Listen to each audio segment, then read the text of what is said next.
지난 주일에는 지난 수요 예배 때는 헌금에 대하여 라는 제목으로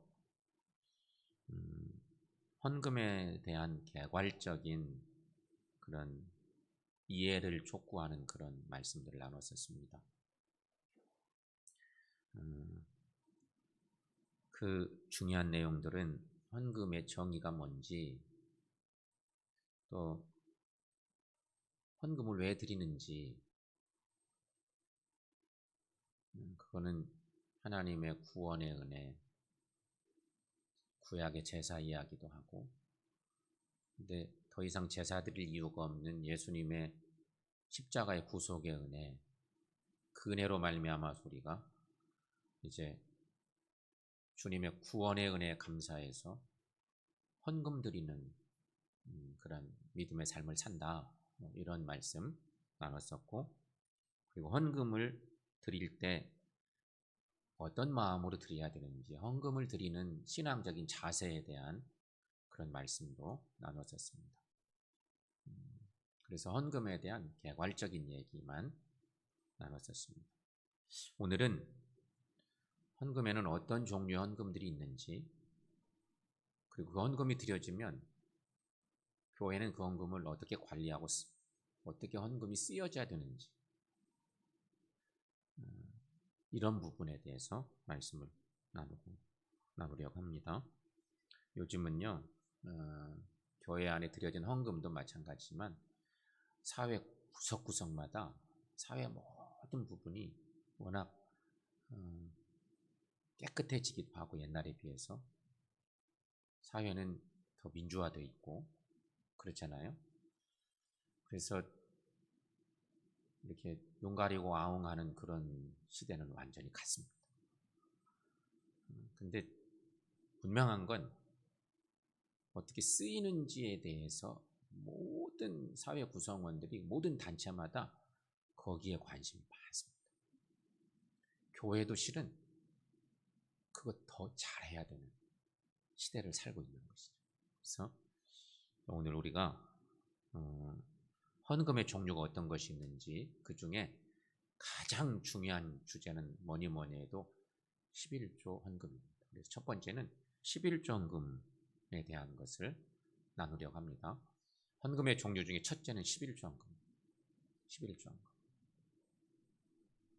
헌금. 11조는 10분의 1을 드리는 것이다, 이렇게 생각을 하죠. 그게 틀린 게 아닙니다. 10분의 1을 드리는 것이다. 10분의 1을 드리는 건데, 여기 좀 정의를 하면 그런 겁니다. 소득의 10분의 1을 하나님께 드려서 만물의 주인이신 하나님, 만물의 주인이 하나님이심을 신앙적으로 고백하는 것입니다. 11조는 신앙 고백의 헌금인 것입니다. 우리가 헌금을 드리잖아요. 이 세상 모든 만물의 주인이 하나님이시다, 이것을 고백하는 최고의 헌금이 11조인 거예요. 11조가 온전한 11조 드리기가 쉽지 않아. 그렇죠? 그게 쉽지 않아. 11조 얘기 설교 시간에 하기가 쉽지 않습니다. 사실은 참 쉽지 않아요. 왜냐하면 교우들이 이미 신앙생활을 오래 해도 이상한 마음의 색안경들을 하나씩 딱 끼고 삽니다. 그래서 이런 설교를 하기가 여간 쉬운 것이 아니에요. 받아들이는 자세도 이게 그렇게 안 받아들이면 더 이렇게 힘든 그런 상황들이기 때문에. 지난주에도 헌금에 대한 설교를 하고 오늘까지 두 번째 얘기인데, 오늘은 조금 더 본론적인 얘기를 성경 말씀 속에서 찾아서 나누려고 합니다. 그러니까 여러분들이 그냥 자연스럽게 이렇게 받아들이고 또 고백하고 그러면 되는 거죠. 근데 이제 문제는 신앙 고백적인 거 11조인데 그렇게 잘하기가 쉽지 않은 거예요. 이런 것과 관련된 설교를 준비하다 보면 막 저는 경험된 것들이 있어서 교회를 섬기면서 어떤 아주 신실하신 어떤 분의 어떤 얘기들이 막 생각나서 막 전하고 싶긴 한데 그럼 너무 시간도 많이 가고 뭐 이런 생각이 들어서 쉽지 않은데요. 온전한 11조는 교회마다 조금 분위기를 타고 가는 것 같아요. 교회마다. 저는 그런 경험은 제가 군산 해성교회 섬길 때 거기는 11조 안 드리면 집사 임명을 하네요. 주일 성수도 45주 이상 성수 안 하면 집사 임명을 하네요. 제가 그 리스트를 계속 만들 그런 기억이 52주 중에 45주 주일 성수를 다 체크해요.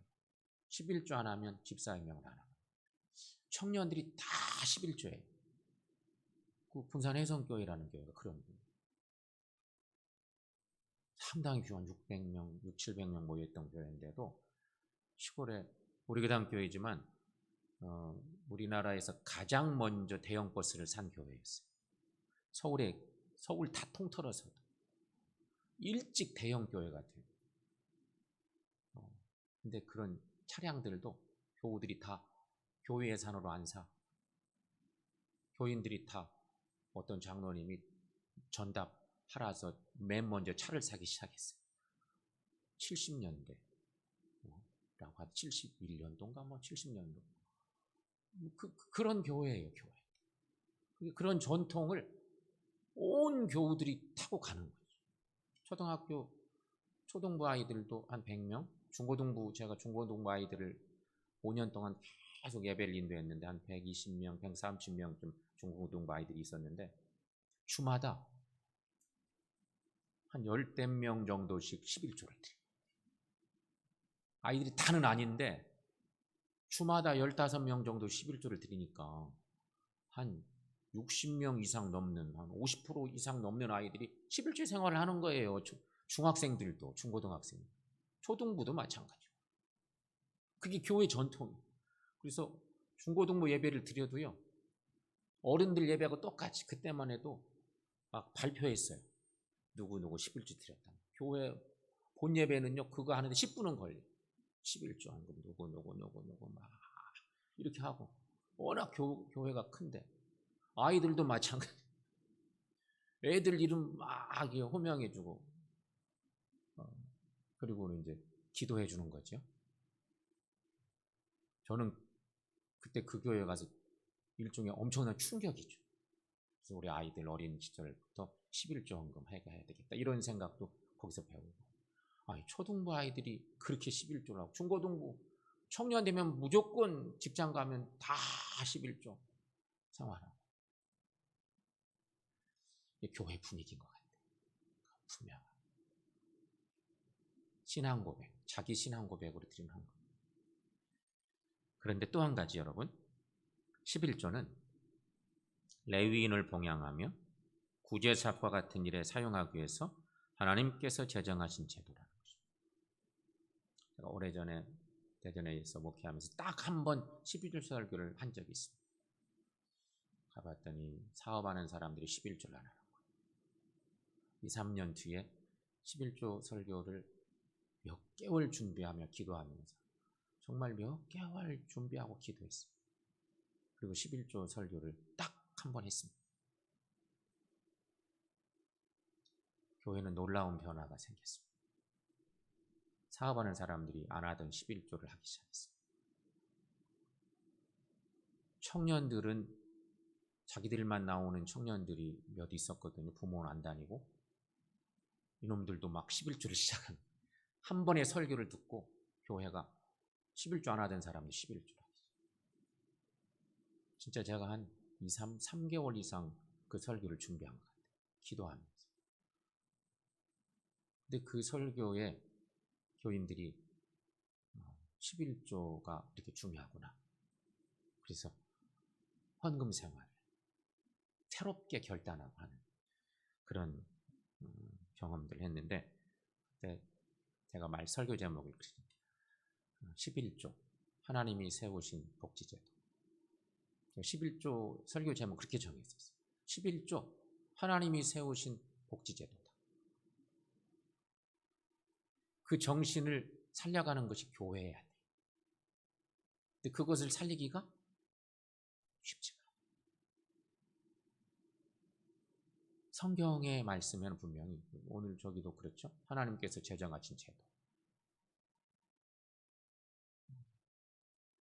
하나님의 백성들 12지파 이거 다 건사에 가야 되는데 사실 레위 지파는 땅도 불화를 받지 못했잖아요. 그래서 나머지 지파들이 다 온전한 11조를 하고 레위 지파와 또 구제 받고 이런 일 그런 거에 쓰이는 것이 사실은 11조.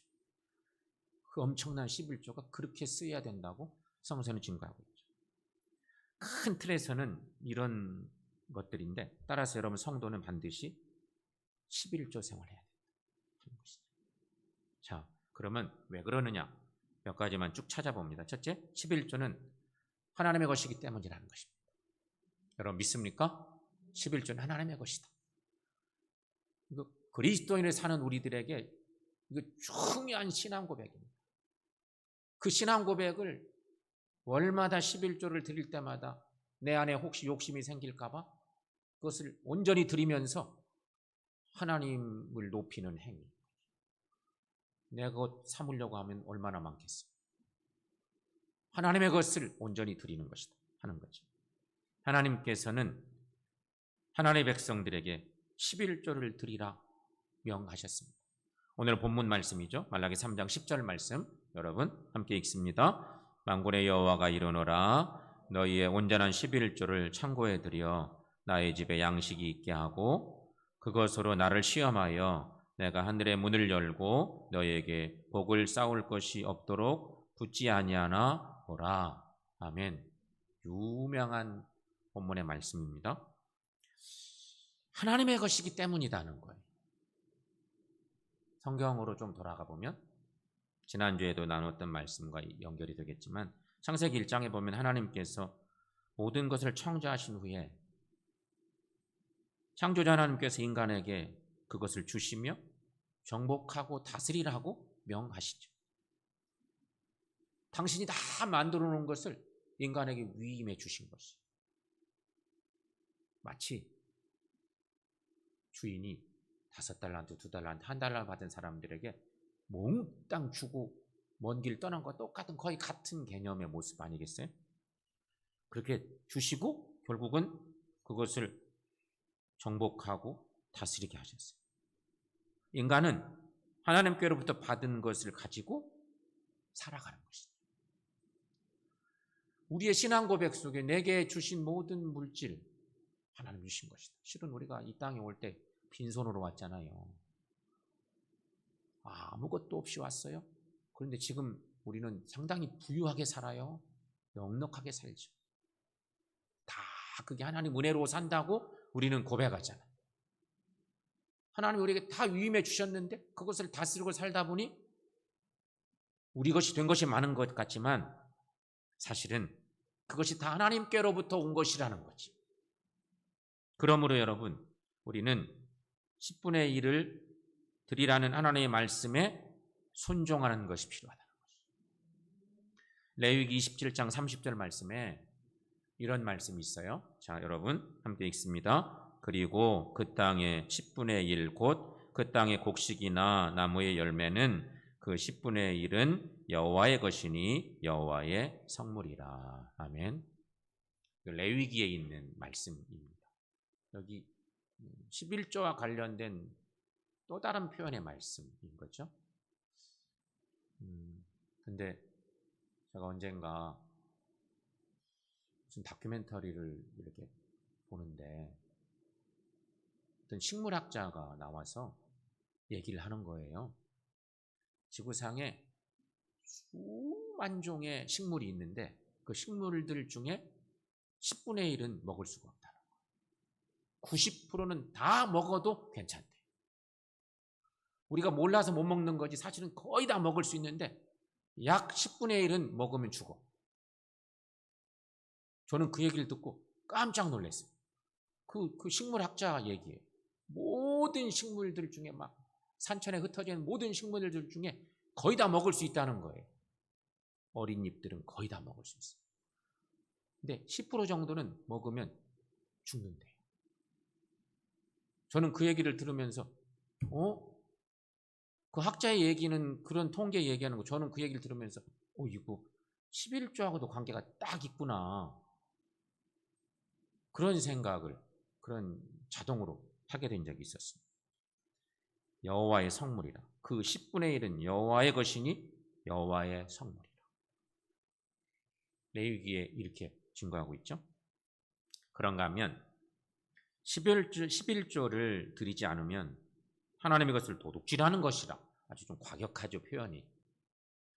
그런 표현의 말씀이 또 말라기서에 있지 않습니까? 오늘 본문 바로 앞에 8절의 말씀인데 여러분 거기 함께 읽습니다. 사람이 어찌 하나님의 것을 도둑질하겠느냐. 그러나 너희는 나의 것을 도둑질하고도 말하기를 우리가 어떻게 주의 것을 도둑질하였나이까 하는도다. 이는 곧 11조와 봉헌물이라.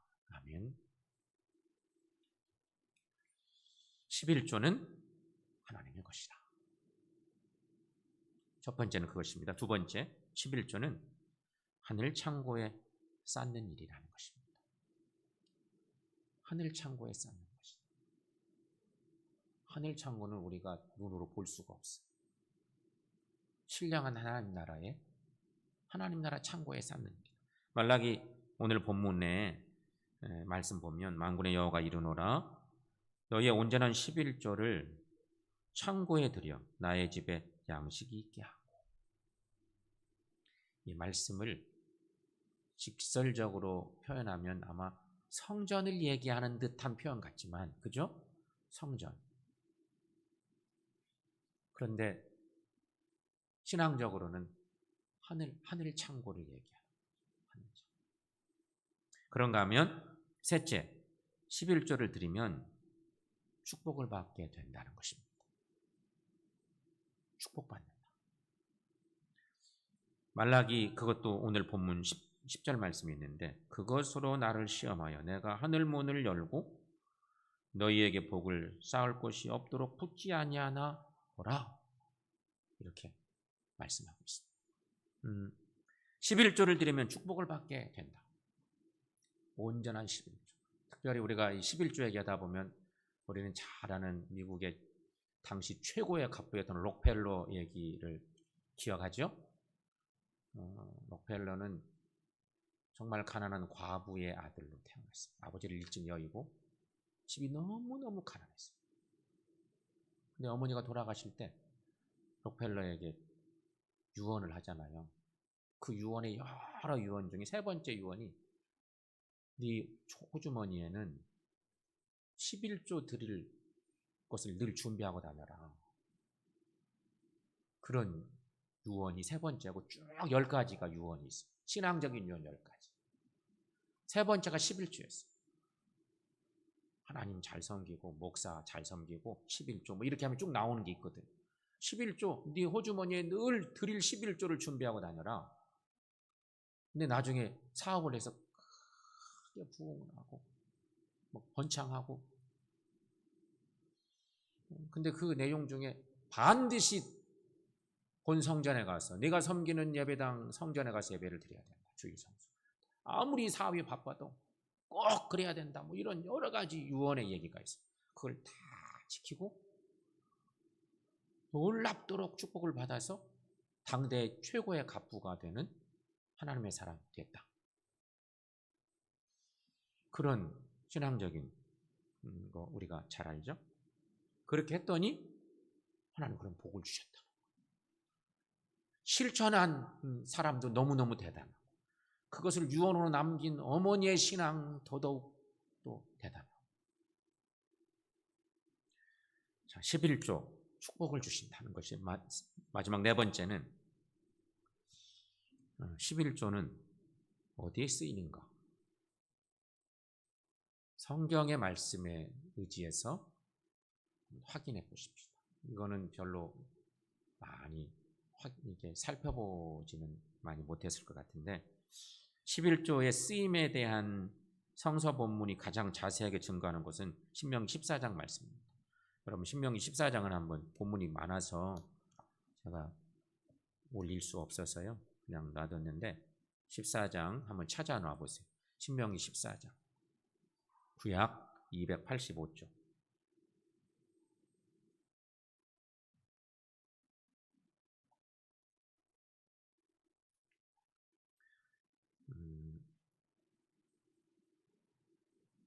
거기 보시면 좀 길게 나와 있습니다. 11조 규례에 대한 거. 신명기 14장 22절부터 29절 말씀까지 쭉 나와 있죠. 거기 보면 첫 번째, 이제 거기 보면 첫 번째는 이스라엘 백성들은 자신의 소득 중 10분의 1을 기업이 없는 레위인들에게 주어 생계를 유지하도록 했다. 그게 이스라엘 전통 속에 있었던 것이었습니다. 근데 이것이 제1.11조입니다. 제1.11조. 본문 속에 잘 읽어보면 그런 내용들이 있습니다.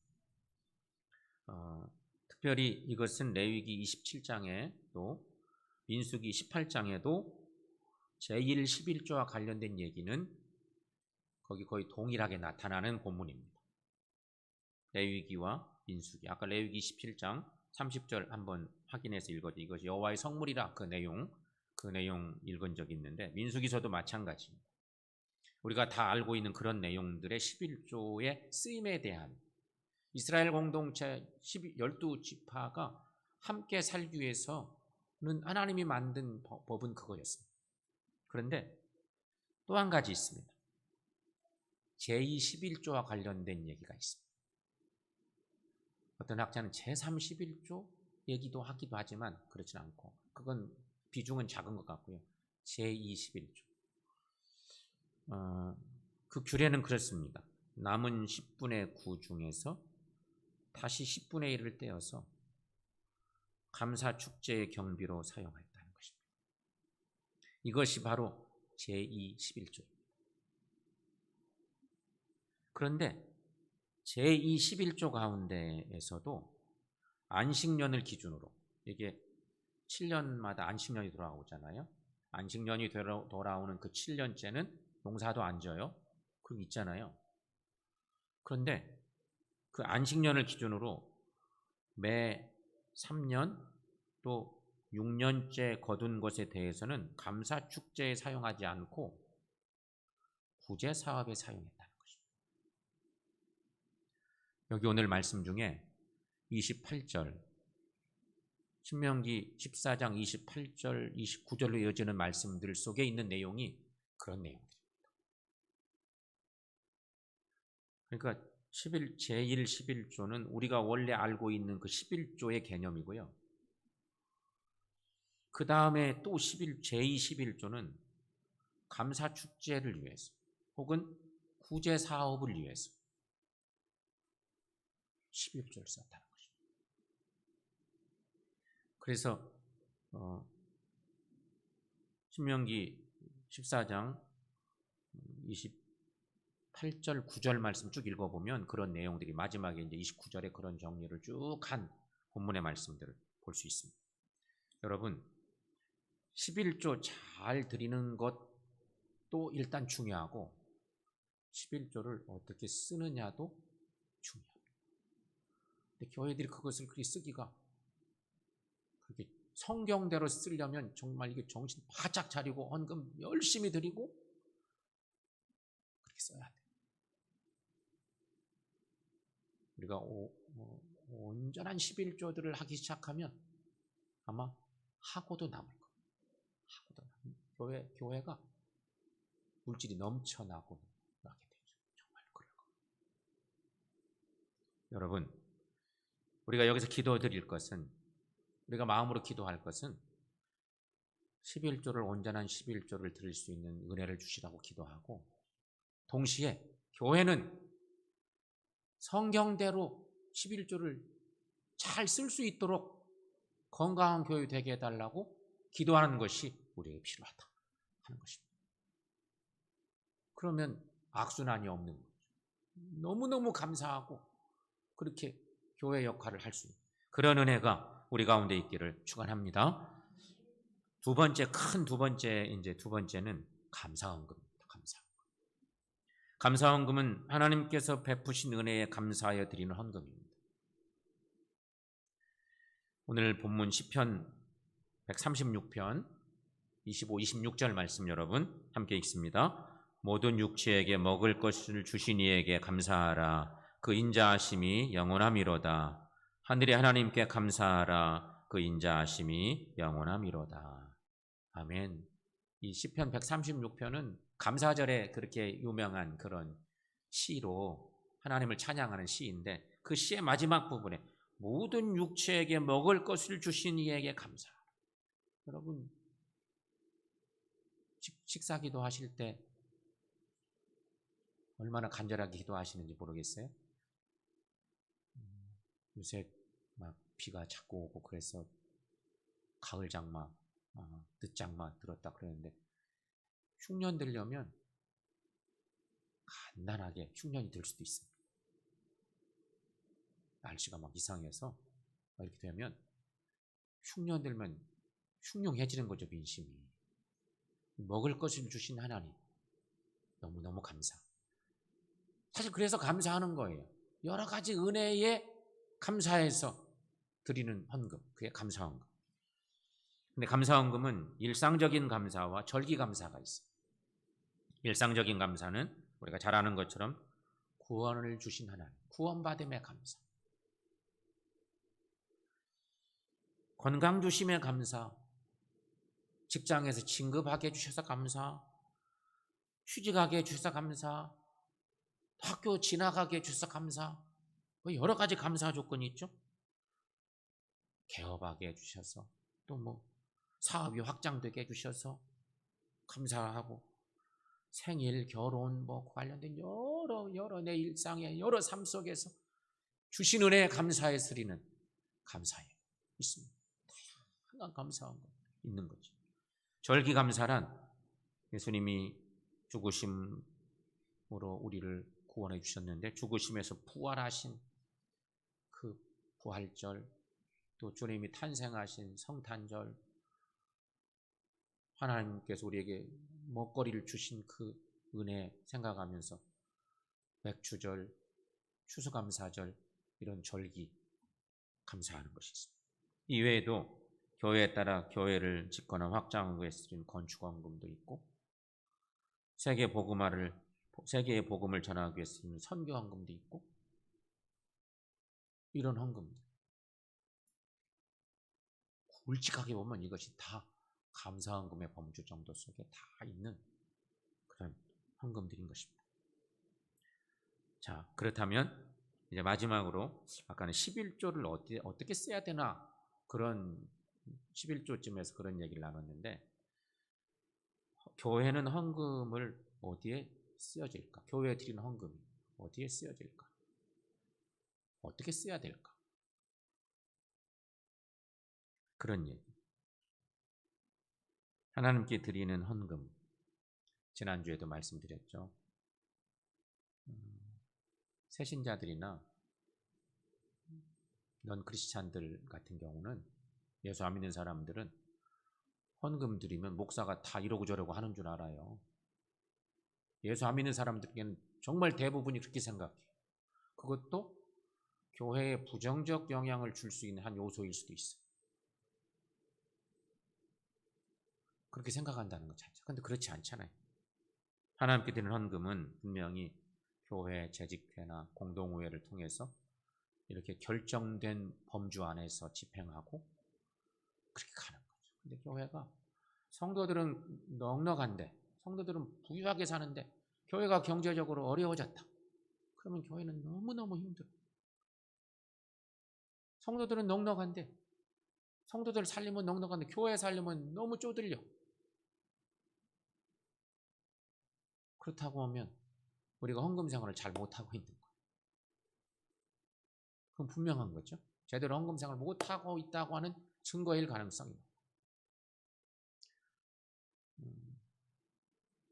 계획하고 여러 가지로 재직회가, 공동회가 딱 결정한 것대로 쫙 집행해 가고, 아주 좋은 선한 사업에 마음껏 쓰고 교회가 이럴 수 있으면 너무 좋은데 건축을 했다거나 여러 가지 경제적으로 교회가 너무 이렇게 어려움을 당하면 힘든 거예요.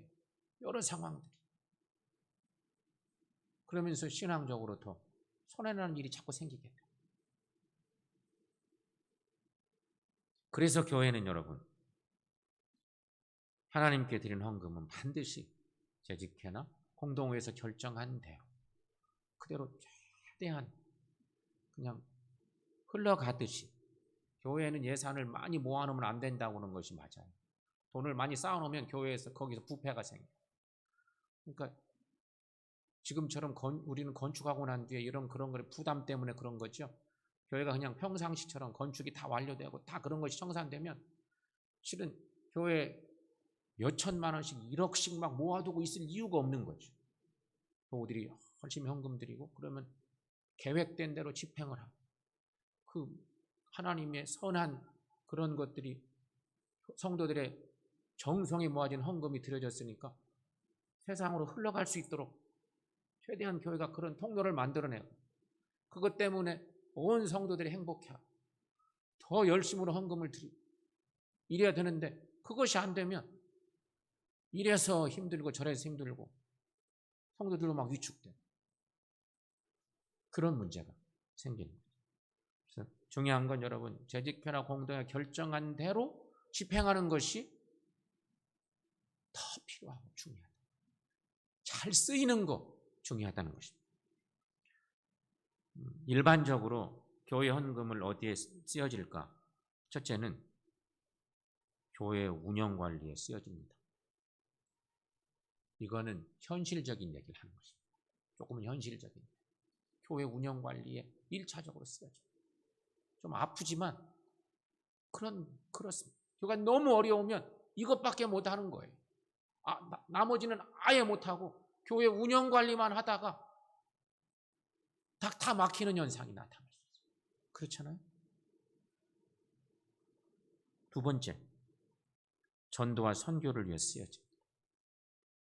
세 번째, 교육과 구제와 봉사와 장학사업에 쓰여집니다. 뒤로 갈수록 사실은 어찌 보면 더 선한 것 같아요. 마지막에 네 번째는 교회 확장과 건축, 각종 비품 구입과 시설 유지 등 이것도 필요하죠. 첫 번째 것에 연결될 수도 있지만 조금 떼어서 얘기하면 사실은 교회들이 건축하는 일이 우리 교회도 그랬지만 40년 만에 우리는 40년 만에 이게 제3성전인데 제가 최근에 우리 교회 역사를 이렇게 좀 들여다보다 보니까 64년도엔가 1성전을 짓고 84년도에 2성전을 짓었어요. 20년 만에 3성전을 친 거예요. 옛날에 있던 성전. 그리고 2성전은 지금 우리가 드린 2성전은 40년 만에. 그렇죠? 40년 만에 성전을 치고 자기 세대에는 딱 한 번 성전 질까 말까 할 정도. 그만큼 교회 성전 짓는 건축하는 것이 쉬운 일이 아니죠. 거기에는 온 정열을 쏟아내야만 교우들이 할 수 있는 모든 정열을 쏟아내고 최대한 빨리 성전 건축의 이 부담에서 벗어날 수 있도록 하는 것도 교회 일이고 이게 너무 오래 가면 교회가 아무것도 못하고 가야 되니까 그런 것들을 생각하게 되는 것입니다. 헌금에 대한 말씀을 나누다 보면 현실적인 얘기를 많이 드리게 됐는데 사실은 말씀을 준비하다 보니까 여러 많은 생각들이 제 안에 막 정리되지 않은 것처럼 남고 기록으로 함께 나누고 싶긴 한데 그런 생각들이 사실은 많이 있었습니다. 큰 틀에서는 이렇게 정리할 수 있고요. 마지막으로 여러분께 헌금과 관련된 11조 관련된 말씀을 마치면서 드리고 싶은 얘기는 하나님께 헌금을 드릴 때는 기쁨으로 드리시라는 것입니다. 억지로 헌금 드리는 분은 없죠? 억지로는 드리지 마십시오. 기쁨으로 헌금을 드리시라. 그것이 우리에게 진짜 필요합니다. 헌금은 하나님께 직접 드리는 마음, 하나님을 뵐 수는 없지만 하나님께 직접 드리는 마음으로 정성껏 감사와 기쁨으로 드리는 것입니다. 이런 헌금을 하나님이 받으시고 축복하십니다. 성도 여러분, 11조 헌금, 감사 헌금 잘 들으셔서 하나님께서 예비하신 그 복을 받아 누리고 주님을 더욱더 영화롭게 하는 저 여러분들 모두가 되시기를 축원합니다. 기도하겠습니다.